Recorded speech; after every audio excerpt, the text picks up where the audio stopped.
Kemarin gue nemu netizen yang nanya, "Bang, kenapa isekai sering disebut copy paste? Dan bagaimana cara menanggapi orang yang suka ngomong kayak tadi?" Nah, di video kali ini, mari kita bahas kenapa cerita isekai sering disebut sebagai cerita copy paste. By the way, semua yang gue bahas di video ini hanyalah opini pribadi, jadi jangan telan mentah-mentah. So, langsung aja, mari kita mulai.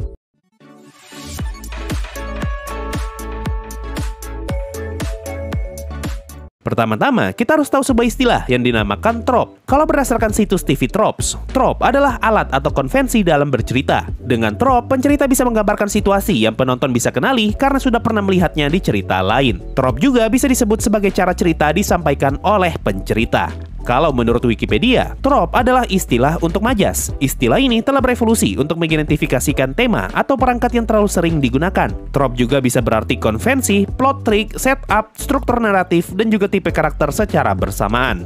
Nah, dari dua pengertian tadi, kita bisa melihat sebuah kesamaan, yaitu trope adalah sesuatu yang pernah kita lihat di cerita yang lain, dan jatuhnya sudah terlalu sering digunakan. Contohnya apa? Kalau dalam cerita shonen, trope yang paling sering digunakan adalah karakter yang awalnya bukan siapa-siapa, perlahan-lahan akan menjadi siapa-siapa, alias zero to hero. Trope lain yang sering digunakan adalah bapakku ternyata sakti. Contoh seperti Naruto yang bapaknya ternyata Hokage keempat. Sho Yamato dari anime Idaten Jam yang ternyata bapaknya wadidau. Bahkan manhwa pun tidak lepas dari trope seperti ini. Contohnya seperti Sung Jingwoo dari Solo Leveling yang ternyata bapaknya juga wadidau. Kalau dalam cerita romance, trope yang lagi ramai belakangan ini biasanya adalah hubungan antara cewek cantik dengan cowok cupu. Contohnya seperti anime Sukinako Gamegane dan juga Nagatoro. Genre romance juga tidak jarang mempunyai trope harem, di mana MC-nya direbutkan oleh banyak cewek. Salah satu contohnya adalah Nisekoi, Gotobun Hanayome, dan juga Kanojo Okarishimasu. Lalu kalau genre school magic, trope yang paling sering digunakan biasanya adalah MC-nya bakal langsung diajak duel di episode-episode awal. Contoh seperti anime Mauga Queen yang MC-nya langsung ditantang sama si cowok preman. Dan MC di anime Rakudai Kishi yang MC-nya juga ditantang sama si cewek rambut merah.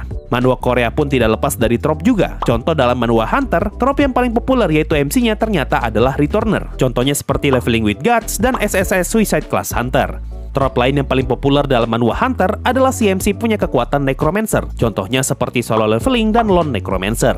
Terus kalau begitu, bagaimana dengan cerita isekai? Nah, kalau isekai paling sering dipasangkan dengan beberapa trope seperti terkirim ke dunia lain. MC-nya OP, adanya harem, dunianya memiliki raja iblis serta pahlawan. Adanya sistem seperti game, MC-nya datang ke guild, dan ada preman ketika MC pertama kali datang ke guild. Ya intinya, semua cerita pasti mempunyai trope-nya masing-masing. Dan kalau semua trope itu kita bedah, ujung-ujungnya kita akan sampai pada satu kesimpulan, yaitu hampir semua cerita mempunyai pola mainstreamnya masing-masing. Atau kalau kita pakai bahasanya netizen, yaitu ceritanya copy paste. Mungkin kalian pernah dengar nih idiom "there's nothing new under the sun" atau tidak ada yang baru di bawah matahari. Hal ini juga berlaku untuk anime, di mana hampir tidak ada lagi anime yang ceritanya benar-benar baru. Mungkin kalau kalian baru ngikutin anime, bisa saja kalian merasa kalau anime tersebut mempunyai cerita yang fresh atau baru. Tapi buat mereka yang sudah nonton banyak anime, pasti akan ada momen di mana kalian merasa kalau anime yang kalian tonton saat ini mirip seperti anime yang sudah pernah kalian tonton sebelumnya. Nah, balik lagi ke kasusnya isekai. Menurut gua, alasan kenapa isekai jadi satu-satunya atau mungkin tipe cerita yang paling sering disebut copy paste karena memang hampir semua cerita isekai menggunakan trope yang sama, dan juga cerita isekai adalah tipe cerita yang paling gampang disadari kemiripannya. Hampir semua anime isekai pasti menceritakan momen ketika si MC terkirim ke dunia lain, entah karena dipanggil, terkirim, reinkarnasi, ataupun tiba-tiba nge-spawn begitu saja di dunia lain. Makanya gue sangat suka dengan tipe anime isekai yang mau nge-skip bagian ini, karena gue udah ngeliat berkali-kali bagian ini di berbagai macam anime, manga, dan light novel isekai. Hampir semua anime isekai juga mempunyai MC yang OP. Entah dia OP karena bantuan dari dewa seperti Yojo Senki dan Kamitachi ni Hirawareta Otoko, atau dia OP karena bantuan sistem seperti Tensura dan Kumode Suga. Atau dia OP karena si MC berada di dalam tubuh yang memang sudah OP, seperti Overlord dan Leadale. Dan tentu saja, cerita isekai biasanya tidak lepas dari yang namanya harem. Contohnya seperti isekai Smartphone, isekai Nidome Desu, Mushoku Tensei, dan Konosuba juga masuk hitungan harem. Semua kemiripan itu ngebuat anime isekai bisa dengan mudah dicap sebagai anime copy paste. Apalagi hampir semua anime isekai mempunyai latar waktu yang sama, yaitu mengambil latar zaman pertengahan. Ini juga yang jadi alasan kenapa bisa ada istilah isekai mainstream, karena anime tersebut hampir tidak menawarkan sesuatu yang baru ataupun unik, dan terkesan sama saja seperti kebanyakan anime isekai lainnya. Jadi, kalau ada yang bilang isekai itu cerita copy paste, Gue sih bakal setuju-setuju saja, karena memang kenyataannya seperti itu. Apalagi memang belakangan ini, cerita isekai lagi gencar-gencarnya diadaptasi jadi anime. Makanya jangan heran kalau setiap musim pasti akan ada banyak judul anime isekai yang rilis. Nah, dengan banyaknya judul isekai yang rilis di saat yang berdekatan, dan juga ceritanya mirip-mirip, tentu sangat wajar kalau akan ada banyak orang yang menyadari banyaknya kemiripan di setiap anime isekai itu.